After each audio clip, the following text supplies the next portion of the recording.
यहाँ तक हम क्लियर नहीं कर पाए, तो हम क्या करें, एक आखिरी स्रोत जो हमारे पास बच जाता है उसी पर हम अपने आप को पूरा कंसिडर करते हैं और हम देखते हैं कि अल्टीमेटली इससे क्या रिजल्ट्स आ रहे हैं।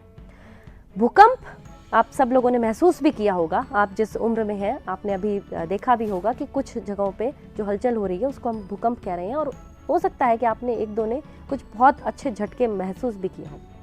भूकंप क्या है कि पृथ्वी के धरातल के भीतर कुछ इस तरह की हलचलें हो रही हैं और वो हलचलें पृथ्वी की सतह पर महसूस की जाती हैं, वो कंपन महसूस किए जाते हैं, उसको हम भूकंप कह रहे हैं। लेकिन भूकंप की बात को और ज़्यादा डिटेल में जाने से पहले हम ये जान लें कि ये भूकंप में जो शब्दावलियाँ आएंगी वो किस तरह की आएंगी और उन शब्दावलियों का क्या मीनिंग है। सबसे पहले हम लेते हैं भूकंप की पहली शब्दावली, और वो शब्दावली हमारी है फोकस, या जिसको हम कहेंगे भूकंप मूल। भूकंप मूल क्या है कि जिस बिंदु पर भूकंप प्रारंभ होता है या जिस बिंदु से भूकंप प्रारंभ होता है उसे हम कहते हैं भूकंप मूल या फोकस। दूसरी इसकी शब्दावली है एपिसेंटर, या जिसको हम कहते हैं अधिकेंद्र, यानी भूकंप जहां से शुरू हुआ उसके बाद धरातल पर जिस बिंदु पर यह सबसे पहले महसूस किया गया उस बिंदु को हम कहेंगे अधिकेंद्र या एपिसेंटर। आप इस डायग्राम में देखें, यहाँ पर क्लियरली दिखाया गया है कि धरातल की अगर ऊपरी सीमा आप देख रहे हैं वहां पे नीचे की तरफ एक फोकस बिंदु दिखाया गया है और इसके ठीक परपेंडिकुलर लंबवत ऊपर की तरफ अधिकेंद्र है।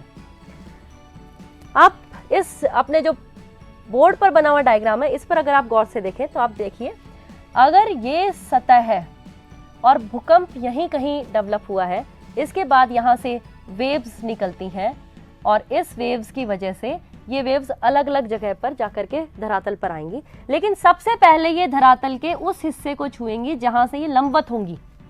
बाकी सब जगह इनको ज्यादा दूरी पर जाना पड़ेगा, ये सबसे कम दूरी है, तो सबसे पहले यहां पहुंचेंगी। ये ए पॉइंट है और ये बी पॉइंट।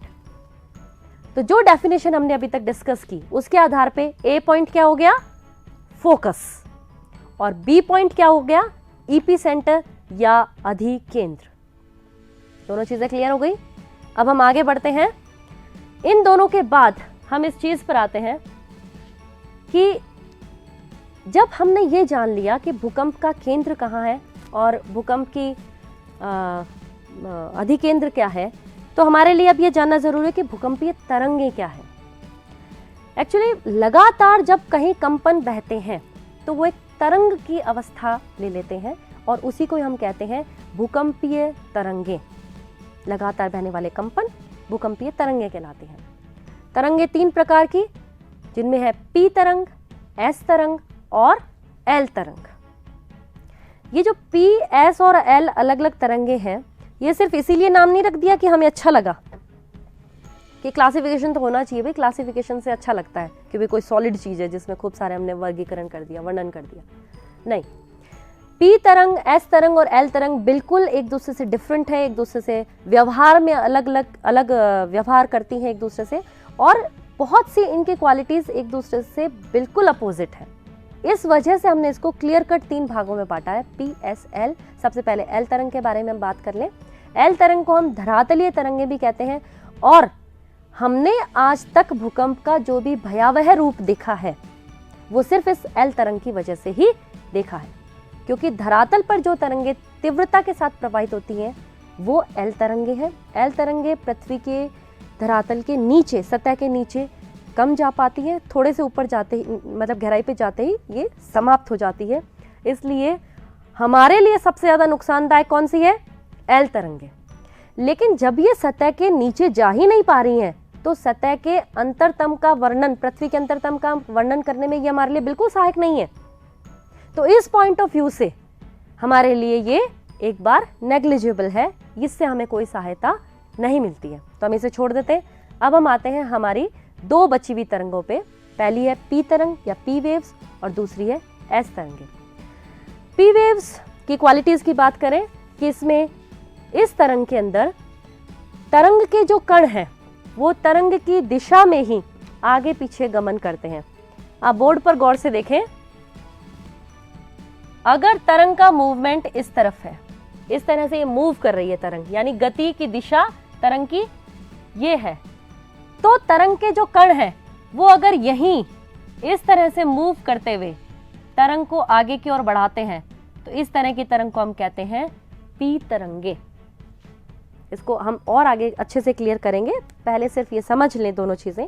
दूसरी है एस तरंग, यानी तरंग तो गति की दिशा तरंग की ये है सेम जो पी में थी, लेकिन इसमें जो कण है वो तरंग की गति की दिशा के लंबवत मूव करते हैं, तो इसको हम क्या कहेंगे?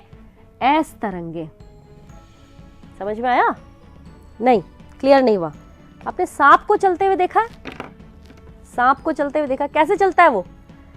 उसका मूवमेंट इस तरह से होता है लेकिन डायरेक्शन स्ट्रेट होती है, यानी जब उसे सामने जाना है तब भी वो अपनी बॉडी को लंबवत दिशाओं के अंदर मूव करा रहा है। वो S wave, S for snake, S for सांप, स फॉर सांप, और वो हो गया एस तरंगे। तो मेरे ख्याल से क्लियर होगी चीज कि एस तरंगे क्या हुई?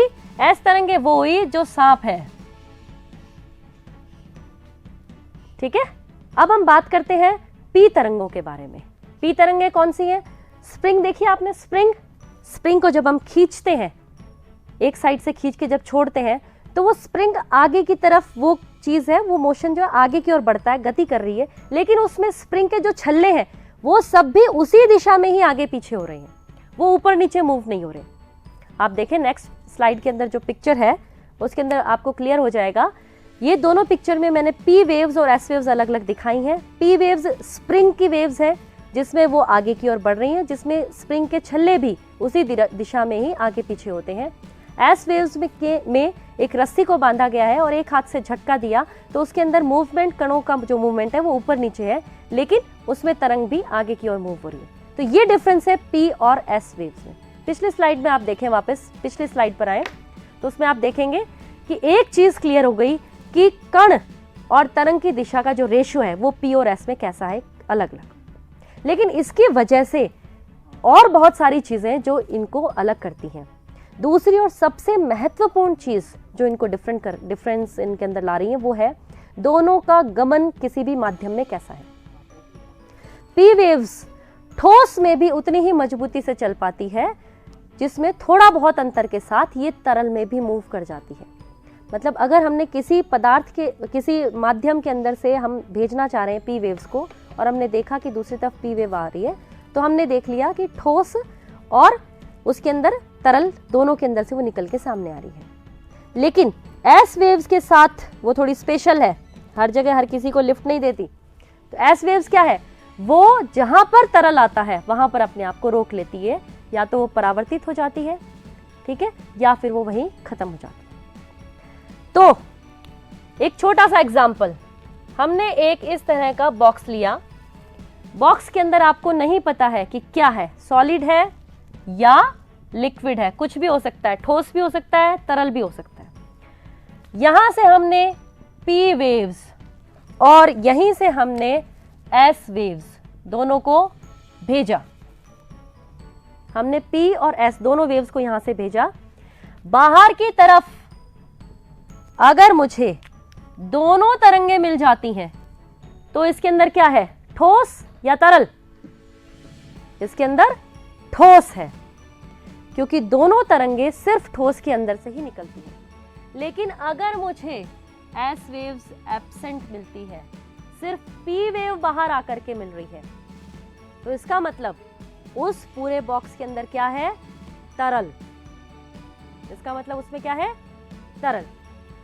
अगर यहां हमने इस चीज को जान लिया कि एस वेव्स वहां मिलेंगी जहां पर ठोस है और एस वेव्स उसमें से नहीं निकलेंगी जिसमें तरल है, तो मेरे ख्याल से जब भी हमें एस वेव नहीं मिलेंगी हम क्लियर कट जान जाएंगे कि इसके अंदर तरल पदार्थ है, और जहां पे हमें पी और एस दोनों मिल जाएंगी वहां पे हमें पता चल जाएगा कि ये ठोस है। नेक्स्ट में आप देखें, जब इतना पता चल गया कि भूकंपीय तरंगें क्या होती हैं और उनकी क्या क्या क्वालिटीज़ हैं, कैसे वो मूव करती हैं, तो हम देखें कि आखिर इनका गमन और किस तरह से आगे की ओर बढ़ता है। इसमें आप देखिए कि भूकंपीय तरंगों के अंदर भी तरंगे दूसरी तरंगों के वाले जो विशेषताएं होती हैं वो इनमें भी हैं। इनमें भी अपवर्तन, परावर्तन और बहुत सारी चीज़ें जो दूसरी तरंगें दिखाती हैं वो है। तो इसमें जो अपवर्तन होता है वो तरंग की गति, उसकी ताप और तरंग कौन से एंगल से पृथ्वी से आकर के टकरा रही है, या पृथ्वी के किसी पोर्शन से टकरा रही है या किसी चट्टान से टकरा रही है, उस पर निर्भर करता है। हम एक छोटा सा ये एक पिक्चर ले रहे हैं। इस पिक्चर में हम देखें कि हमने सबसे बाहर की जो बाउंड्री बनाई है वो प्लास्टिक की बनाई है। उसके बाद हमने इसके अंदर थोड़ा सा लिक्विड भरा है और सबसे बीच का जो हिस्सा है वो बहुत सॉलिड हिस्सा भरा हुआ है। आप गौर से देखें, P और S ये दोनों तरंगे जो है ये प्लास्टिक को क्रॉस करते हुए थोड़ी सी मुड़ती जा रही हैं। K पॉइंट जहां पे लिखा हुआ है, आप नेक्स्ट गौर से देखें, जहां पे K पॉइंट लिखा हुआ है, जहां पर प्लास्टिक और लिक्विड में चेंज हो रहा है, वहां पर S वेव्स तो निकल गई। S वेव्स उस लिक्विड वाले पोर्शन के अंदर एंटर नहीं हो रही है, सिर्फ P वेव उसके अंदर से एंटर होते हुए बाहर आगे की तरफ हमें दिख रही है, नजर आ रही है। तो आप देखें कि जहां P और S दोनों तरंगे दिख रही थी, वहां से लेके जहां सिर्फ हमें P तरंग दिख रही है, ये पूरा का पूरा क्षेत्र ऐसा भी है जहां पर हमें P तरंग नहीं दिखती है।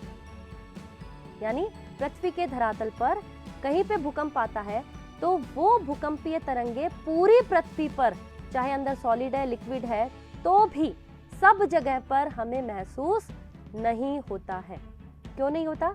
क्योंकि अंदर वाले हिस्से से वो तरंगे थोड़ी सी डाइवर्ट हो जाती है, शिफ्ट हो जाती हैं, तो कहीं ना कहीं उन तरंगों का छाया प्रदेश आ जाता है।